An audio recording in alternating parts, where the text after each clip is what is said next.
একটি electronic device অথবা mobile ফোনের মধ্যে বিভিন্ন ধরনের পার্টস এবং কম্পোনেন্ট থাকে।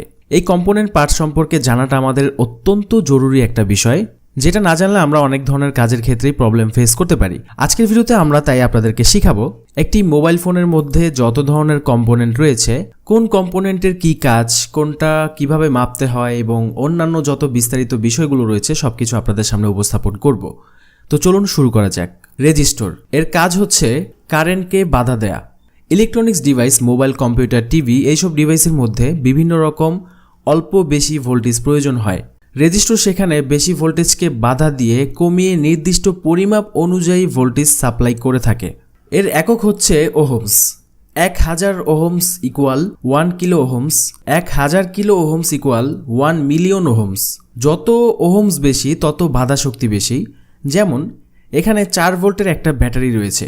এই ব্যাটারি কানেকশনের সাথে যদি 3 ভোল্টের একটা লাইট মাঝখানে একটি 1 কিলো রেজিস্টর লাগানো হয়, সেক্ষেত্রে লাইটটি পরিপূর্ণভাবে জ্বলবে এবং জ্বলতেই থাকবে, নষ্ট হবে না। যদি এখানে 10 কিলো একটা রেজিস্টর এর পরিবর্তে লাগানো হয়, তাহলে বাধা শক্তি বেশি হওয়ার কারণে ভোল্টেজ কম সাপ্লাই হবে, অতঃপর লাইটটি জ্বলবেই না। তো আশা করি বুঝতে পেরেছেন।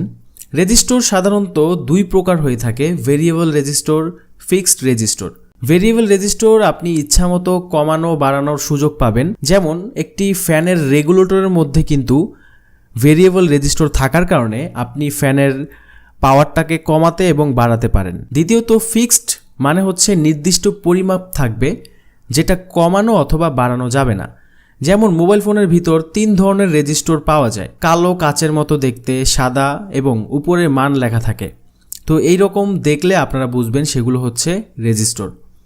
রেজিস্টর মাপার উপায় হচ্ছে দুইটি। এক হচ্ছে আপনার এই মাল্টিমিটারের এখানে যেই ওহমস রেঞ্জটা রয়েছে, এখান থেকে আপনাদের ওহমস রেঞ্জ সিলেক্ট করতে হবে। তো আমি এখানে 200 কিলোতে সিলেক্ট করলাম, মানে 200 কিলো পর্যন্ত রেজিস্টর আমরা মাপতে পারবো। তো এখানে সিলেক্ট করার পর আমরা যে কোনো একটি রেজিস্টরের দুই প্রান্তে আমরা এভাবে টাচ করব মাল্টিমিটার দিয়ে। তো সেই রেজিস্টরের কতটুকু মান আছে সেটা এখানে শো করবে। যেমন এখানে এই রেজিস্টরটা, যেটা আমি কাঙ্ক্ষিত এখন মাল্টিমিটার দিয়ে দুই প্রান্তে ধরেছি, সেই রেজিস্টরটা 63.3 কিলো ওহমসের একটি রেজিস্টর, মানে 63 কিলো ওহমসের একটি রেজিস্টর আমরা মেপেছি। তো ঠিক এইভাবে আমরা প্রত্যেকটি রেজিস্টরের মান কত সেটা আমরা মাপতে পারবো। যেমন এখানে দেখতে পাচ্ছেন যে 0.5 মানে 500 ওহমসের একটি রেজিস্টর আমরা এখন মাপতেছি। তো যদি কোনো রেজিস্টর মাপার ক্ষেত্রে আপনি যখন একটা রেজিস্টর মাপবেন, সেই রেজিস্টরটা যদি মাপার ক্ষেত্রে এখানে স্থির কোনো রিডিং যদি না আসে, মানে 10 কিলো, 20 কিলো, 50 কিলো, এক এক সময় এক একটা রিডিং দেখাচ্ছে, বাট স্থির একদম একুরেট কোনো রিডিং দেখাচ্ছে না, বারবার আপ ডাউন করতেছে, তাহলে বুঝবেন সেই রেজিস্টরটা নষ্ট। আবার এখানে যদি কোনো ধরনের রিডিংই শো না করে, তাহলে বুঝতে হবে সেই রেজিস্টরটা সমস্যা আছে। তো গেল আমাদের এই হচ্ছে প্রথম পদ্ধতি। এবং দ্বিতীয় পদ্ধতি হচ্ছে মাল্টিমিটারের এখান থেকে ডায়োড রেঞ্জে নিতে হবে। ডায়োড রেঞ্জে নেয়ার পর সাধারণভাবে আমরা যে কোনো একটি রেজিস্টর মাপতে পারবো মোবাইল ফোনের বিভিন্ন প্রবলেম ফাইন্ড আউট করার ক্ষেত্রে। তো আমি যখন একটা রেজিস্টরে দুই প্রান্তে ডায়োড রেঞ্জে রাখবো, তখন এখানে কিছু রিডিং শো করবে। যদি এখানে কোনো রিডিং শো না করে অথবা যদি আপ ডাউন রিডিং শো করে, তাহলে বুঝতে হবে সেই রেজিস্টরটাতে সমস্যা আছে। আবার এখানে আরেকটা কথা হচ্ছে যে 100 কিলোর উপরে যে রেজিস্টরগুলো রয়েছে, সেই রেজিস্টরগুলো কিন্তু সাধারণত ডায়োড রেঞ্জে যখন আপনি মাপবেন, তখন কিন্তু সেখানে কোনো রিডিংই আসতে না পারে। তো যদি কোনো রিডিংই না আসে, সেক্ষেত্রে কিন্তু সেটা নষ্ট বলা যাবে না। ঠিক আছে, তো সেই ইনফরমেশনগুলো আমি আপনাদেরকে দিলাম। থার্মাল রেজিস্টর এটি হচ্ছে আরেক ধরনের রেজিস্টর, যেটার রেজিস্টরের যে বাধা শক্তির কাজ তার পাশাপাশি আরেকটি গুণ রয়েছে। সাধারণত মোবাইল ফোনের ভিতর চার্জিং আইসির পাশে অথবা সাব পিসিবি বোর্ডের মধ্যে বা অন্যান্য জায়গায় এই থার্মাল রেজিস্টর থাকতে পারে। এটির কাজ হচ্ছে এক, ভোল্টেজ এম্পিয়ারকে বাধা প্রদান করা। দ্বিতীয়ত হচ্ছে টেম্পারেচার কন্ট্রোল করা। সহজ ভাষায় যদি বোঝাই টেম্পারেচার কন্ট্রোল করা আসলে কি, ফোনের চার্জিং আইসির পাশে থার্মাল রেজিস্টর ব্যবহার হয়, যার কারণে যখন ফোনে ফুল চার্জ হয় তখন থার্মাল রেজিস্টর ভোল্টেজকে অটো স্লো বা ডাউন করে দেয়, যেন ব্যাটারি অতিরিক্ত চার্জ খেয়ে ড্যামেজ বা কোনো ধরনের যেন সমস্যা না হয়। আশা করি বুঝতে পেরেছেন। তাহলে থার্মাল রেজিস্টরের দ্বিতীয়ত যে গুণটা রয়েছে, সে পরিস্থিতি অনুযায়ী যদি দেখে যে কোথাও কোনো ধরনের প্রেশার পড়তেছে, তখন সে তার লাইনটাকে ডিসকানেক্ট করে দেয় অথবা লাইনটাকে স্লো করে দেয়। এটি দেখতে এক হচ্ছে এর উপরে মান লেখা থাকে, এবং দ্বিতীয়ত হচ্ছে কালো উঁচু টাইপের কিছুটা কয়েলের মতো দেখতে। মাপার উপায় হচ্ছে রেজিস্টর যেভাবে ইতিমধ্যে আমরা মাপা শিখিয়েছিলাম সেভাবেই মূলত এটি মাপতে হয়। ক্যাপাসিটার নিয়ে লম্বা আলোচনা রয়েছে, তবে আমরা শুধুমাত্র মোবাইল সার্ভিসিং কাজের ক্ষেত্রে যতটুকু প্রয়োজন সেই অনুযায়ী সঠিকভাবে শিখব। ক্যাপাসিটার অনেক ধরন ও প্রকার রয়েছে, তবে মোবাইল ফোনের ভিতর সিরামিক ক্যাপাসিটার ব্যবহার হয়। মোবাইল ফোনের মধ্যে সিরামিক ক্যাপাসিটারগুলো সাধারণত বাদামি কালার হয়ে থাকে, তাই মোবাইল ফোনের সার্কিট অথবা অন্যান্য অ্যাসেম্বলি সার্কিটের মধ্যে বাদামি কালার রঙের যদি কোনো কম্পোনেন্ট দেখতে পান, সেটা বুঝতে হবে আপনাকে সেটা হচ্ছে ক্যাপাসিটার। আবার কোনো সময় সাদা কালার ক্যাপাসিটারও পাওয়া যায়, তখন আপনাকে মেপে বুঝতে হবে যে আসলে সেটা সাদা কালার কোনো রেজিস্টর নাকি ক্যাপাসিটার। এটি নন পোলার, মানে হচ্ছে এটার কোনো প্লাস মাইনাস নেই, এটি আপনি চাইলে ঘুরিয়ে যেভাবে খুশি সেভাবে লাগাতে পারবেন।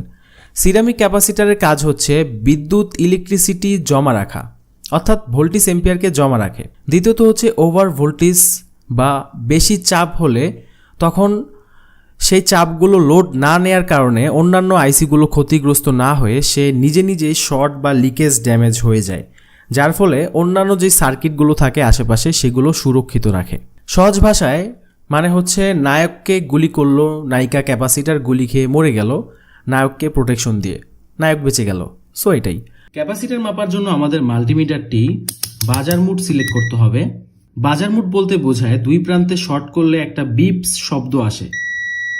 ওকে, তো তারপর আপনি যেই ক্যাপাসিটারটি মাপবেন সেই ক্যাপাসিটারের দুই প্রান্তে যখন টাচ করবেন, দুই প্রান্তে টাচ করার পর যদি এখানে বিপ আসে তাহলে বুঝতে হবে সেই ক্যাপাসিটারটা লিকেজ অথবা শর্ট রয়েছে, মানে সেই ক্যাপাসিটারটা নষ্ট রয়েছে। তো এইভাবে হচ্ছে আমরা একটি ক্যাপাসিটার পরিমাপ করতে পারবো বাজার মুডের সাহায্যে। ক্যাপাসিটারের একক হচ্ছে ফ্যারাড। সিরামিক ক্যাপাসিটারে সাধারণত 1 পিএফ থেকে 100 কিলো পিএফ পর্যন্ত ফ্যারাড থাকে। 1 ফ্যারাড মানে হচ্ছে 10 লাখ মাইক্রোফ্যারাড, 1 ফ্যারাড মানে হচ্ছে 100 কোটি ন্যানোফ্যারাড, এবং 1 ফ্যারাড মানে হচ্ছে 1 লাখ কোটি পিকোফ্যারাড, মানে যেটাকে আমরা পিএফ বলে থাকি। তো পিএফ, এনএফ এবং মাইক্রো এফ হচ্ছে এগুলো হচ্ছে ক্যাপাসিটারের এক ধরনের মান। ইন্ডাক্টর এর কাজ হচ্ছে ডিসি বাধা দিয়ে এসি সাপ্লাই করা অথবা এসি কারেন্টকে বাধা দিয়ে শুধুমাত্র ডিসি সাপ্লাই করা। ফোনের মধ্যে মূলত ব্যবহার হয় স্পিকার, মাইক বা অন্যান্য বিভিন্ন লাইনের ক্ষেত্রে। মূলত লাইন স্মুথভাবে সাপ্লাইয়ের জন্য এটি ব্যবহার করা হয়। যে কোনো ধরনের কয়েল মাপার জন্য আমাদের মাল্টিমিটারটি বাজার মোডে সিলেক্ট করতে হবে, মানে বিপ মোডে সিলেক্ট করতে হবে। তারপর এখানে আপনি যেই কয়েলটা মাপবেন সেই কয়েলের দুই প্রান্তে যখন আমরা মাল্টিমিটারের পয়েন্টারটি রাখবো তখন এখানে বিপ আসতে হবে। যদি বিপ না আসে তাহলে বুঝতে হবে সেই কয়েলটি নষ্ট রয়েছে, যদি বিপ আসে তাহলে বুঝতে হবে 100% কয়েলটি ভালো। তো এখানে বিপ আসতেছে কাঙ্ক্ষিত কয়েলটি, এর মানে হচ্ছে আমাদের কয়েলটি ভালো আছে। তো এইভাবে আমরা ফোনের কয়েল মাপতে পারবো। এটি দেখতে কিছুটা রেজিস্টরের মতোই, তবে একটু উঁচু টাইপের এবং কালো কালার হয়ে থাকে। বাক কয়েল অথবা বুস্ট কয়েল। এটি দেখতে অন্যান্য কম্পোনেন্টের চাইতে একটু বড় সাইজ হয়ে থাকে। এটি হ্যাশ কালার, কালো কালার এবং মাটি কালার হয়ে থাকে। এর কাজ হচ্ছে কিছু কম্পোনেন্টের সমন্বয়ে ভোল্টেজ এম্পিয়ারকে বৃদ্ধি করা। যেমন একটি বুস্ট কয়েল, লাইটিং আইসি, ডায়োড, ক্যাপাসিটার এদের সাথে যুক্ত হয়ে 3.7 ভোল্টকে সে চাইলে 30, 40, 50 ভোল্টেও কনভার্ট করে দিতে পারে বা ভোল্টেজটাকে বুস্ট করে দিতে পারে। যেমন ফোনের লাইটিং আইসির পাশে কিন্তু বুস্ট কয়েল থাকে, যেটা ডায়োড, আইসি এবং ক্যাপাসিটার এদের সাহায্য নিয়ে সে ভোল্টেজটাকে বাড়িয়ে দেয়। এর একক হচ্ছে হ্যানরি। একটি কয়েলের কত হ্যানরি তা মাপার জন্য এলসিআর মিটার প্রয়োজন, যেটি বাংলাদেশে খুবই অ্যাভেলেবেল কম। সাধারণত মাল্টিমিটার দিয়ে বাজার মোডে দুই পাশে বিপ না আসলে সেটা 100% নষ্ট হিসেবে আপনি বুঝতে পারবেন। দুই পাশে বিপ আসলে ভালো, তবে নষ্ট শর্ট কয়েলগুলোও কিন্তু দুই পাশে বিপ আসবে, তাই বিপ আসলেই যে 100% ভালো সেটাও বোঝা যাবে না। ডায়োড অনেক প্রকারই আছে, তবে ফোনের ভিতর দুই ধরনের ডায়োড পাওয়া যায়। এক হচ্ছে রেকটিফায়ার ডায়োড।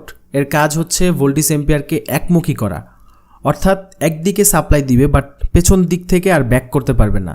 যেমন আপনার টাঙ্কি থেকে কিন্তু আপনার কলের মধ্যে পানি আসে, বাট কল থেকে কিন্তু টাঙ্কিতে পানি যায় না। তো দ্বিতীয়ত হচ্ছে জিনার ডায়োড। এর কাজ হচ্ছে ভোল্টেজ এম্পিয়ারকে একমুখী করা, পাশাপাশি হচ্ছে পরিমাণের বাহিরে যদি ওভার ভোল্টেজ কোনোভাবে ঢুকতে পারে ফোনের ভিতর, অথবা কোনো পার্টসের মধ্যে যদি কোনো ধরনের প্রেশার পড়ে, তখন এর রিভার্স সিস্টেম 2 লাইন এক করে দেয়। তখন ডায়োডটা 2টা লাইন এক হয়ে শর্ট হয়ে অন্যান্য কম্পোনেন্ট বা অন্যান্য পার্টসগুলোকে সুরক্ষিত রাখে। এটি দেখতে আইসির মতো কালো কালার থাকে। ডায়োড মাপার উপায় হচ্ছে মাল্টিমিটারটি আমাদের ডায়োড রেঞ্জে রাখতে হবে। তো এখানে ডায়োড রেঞ্জে রাখার পর আমরা যখন কোনো একটা ডায়োড মাপবো, তখন দুই পাশে এইভাবে টাচ করলে একদিকে কোনো ধরনের রিডিং আসবে না, এবং যখন আমরা লাইনটা ঘুরিয়ে আবার আরেক দিকে রিডিং মাপবো, তখন এখানে কিছু রিডিং শো করবে। যদি এমন হয় যে আপনি যখন একটি ডায়োড মাপবেন তখন একদিকে রিডিং আসতেছে, অন্যদিকে রিডিং আসে না, তাহলে বুঝবেন 100% সেই ডায়োডটি ভালো। যদি এমন হয় যে দুই দিকেই রিডিং আসতেছে, তাহলে বুঝতে হবে সেই ডায়োডটিতে শর্টিং আছে। আবার যদি এমন হয় যে ডায়োডের দুই প্রান্তে মাপার পর কোনো প্রান্তেই কোনো ধরনের রিডিং নেই, তাহলে বুঝতে হবে ডায়োডটি ফিউজ হয়ে গেছে, মানে ডায়োডটি নষ্ট হয়ে গেছে। তো এইভাবে আসলে আমরা ডায়োড পরিমাপ করে থাকি। ট্রানজিস্টর এর 3টি পা থাকে, সোর্স, গেট এবং ড্রেন। এই 3টি পায়ের কাজ হচ্ছে একটি লাইন দিয়ে ইশারা দেয়, মানে সিগন্যাল পাঠায়, তখন বাকি 2টি লাইন শর্ট করে দেয়, অথবা লাইন 2টাকে সুইচিং করে। কখনো কখনো লাইন 2টাকে এক করে দেয়, আবার কখনো কখনো লাইন 2টাকে বিচ্ছিন্ন করে দেয়। সহজ ভাষায় যদি বোঝাই, ধরেন আপনার কাছে একটি টিপকল আছে। আপনি যখন টিপকলের চাবিটা ঘোরাবেন, তখন কিন্তু 2টা লাইন সুইচিং হয়ে অপর পাশ থেকে পানিটা আউটপুট হবে। আবার যখন আপনি সুইচিং করবেন, তখন কিন্তু অপর পাশ থেকে পানিটা আসা বন্ধ হয়ে যাবে। তাহলে বোঝা গেল এটা হচ্ছে সুইচিং করে। তো এটি দেখতে হচ্ছে কালো কালার এবং 3 পা বিশিষ্ট। ফোনের মধ্যে বেশিরভাগ মসফেট থাকে, metal oxide semiconductor field effect transistor. এই ট্রানজিস্টরটি ফোনের বিভিন্ন জায়গায় পাওয়া যায়। এটি সাধারণত 3 পা বিশিষ্ট থাকে এবং দেখতে হচ্ছে কালো কালার। ক্রিস্টাল দেখতে গোল্ডেন বা মাটি কালার থাকে। এটি 2 পা অথবা 4 পা বিশিষ্ট থাকে। এর কাজ হচ্ছে ফ্রিকোয়েন্সি উৎপন্ন করা, যেমন ফোনের SIM network, GPS network, wifi network, Bluetooth network, এই ধরনের রেডিও ফ্রিকোয়েন্সিগুলো তৈরি করে দেয় ক্রিস্টাল। আবার ফোনের পাওয়ার চলার জন্য এবং সিপিইউর প্রসেসিংয়ের জন্য ক্লক ফ্রিকোয়েন্সি প্রয়োজন হয়, সেই ক্লক ফ্রিকোয়েন্সিগুলো ক্রিস্টাল তৈরি করে দেয়। ক্রিস্টাল মাপার উপায় হচ্ছে অসিলোস্কোপের মাধ্যমে চেক করা যায়। আইসি মানে হচ্ছে ইনগ্রিয়েটেড সার্কিট। আইসি 2 প্রকার, এক হচ্ছে অ্যানালগ আইসি এবং আরেকটি হচ্ছে ডিজিটাল আইসি। সকল ধরনের কম্পোনেন্ট ও ট্রানজিস্টর একত্রিত করে যেই সার্কিট গঠিত হয় তাকেই বলে হচ্ছে আইসি। ডিজিটাল আইসি মানে ফোনের ভিতর 2 ধরনের আইসি পাওয়া যায়, লেগ আইসি ও বল আইসি। এবং আইসির কাজ হচ্ছে বিভিন্ন সেকশন প্রসেসিং করা, মেনটেন্স করা, বিভিন্ন জায়গায় পাওয়ার সাপ্লাই করা, অ্যাটসেট্রা। আইসির অনেক ধরনের কাজ রয়েছে, সেই সম্পর্কে আমরা ইনশাল্লাহ পরবর্তীতে বিস্তারিত জানব। তো আমাদের এই ছিল আজকের ভিডিও। মোবাইল রিপেয়ারিংয়ের ক্ষেত্রে কম্পোনেন্ট সম্পর্কে যতটুকু ধারণা নেওয়া প্রয়োজন সব কিছু আপনাদের সামনে উপস্থাপন করার চেষ্টা করেছি। সবাই ভালো থাকবেন। আসসালামু আলাইকুম।